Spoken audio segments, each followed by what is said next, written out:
Sridevi M മേനോന്റെ പ്രഥമ കഥാസമാഹാരമായ ഫേസ്ബുക്കിന്റെ പ്രകാശനം ബഹ്റിൻ കേരളീയ സമാജത്തിൽ വെച്ച് നടന്നു.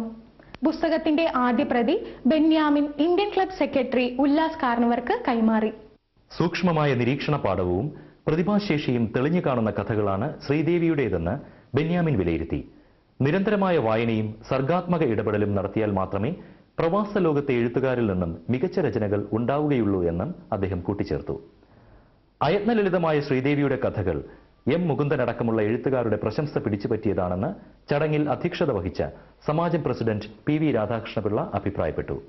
പ്രതിഭയുള്ള എഴുത്തുകാരെയും സാഹിത്യപ്രവർത്തകരെയും പ്രോത്സാഹിപ്പിക്കാൻ സമാജം എന്നും മുന്നിലുണ്ടാവും എന്ന് അദ്ദേഹം കൂട്ടിച്ചേർത്തു.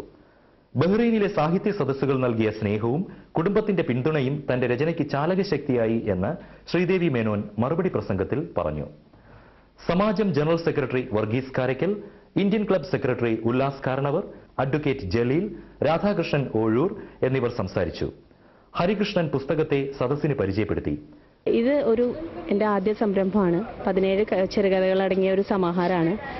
ഇതിൽ ഇന്നത്തെ സമൂഹത്തിലത്തെ സത്യത്തിൽ ഇത് പ്രധാനമായിട്ടും യുവതലമുറയിൽ ഒരുപാട് കഥകൾ ഇതിൽ യുവതലമുറയുടെ ഇന്നത്തെ യുവതലമുറയുടെ ഒരു മുഖം തന്നെ ഇതിൽ വരുന്നുണ്ട്.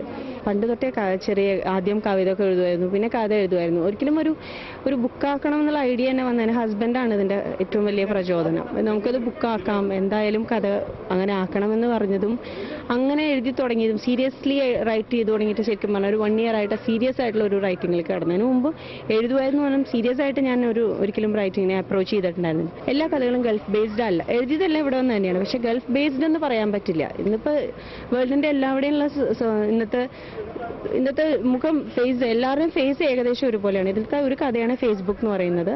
അതാണ് ഇതിന്റെ ടൈറ്റിലായിട്ട് കൊടുത്തിരിക്കുന്നത്.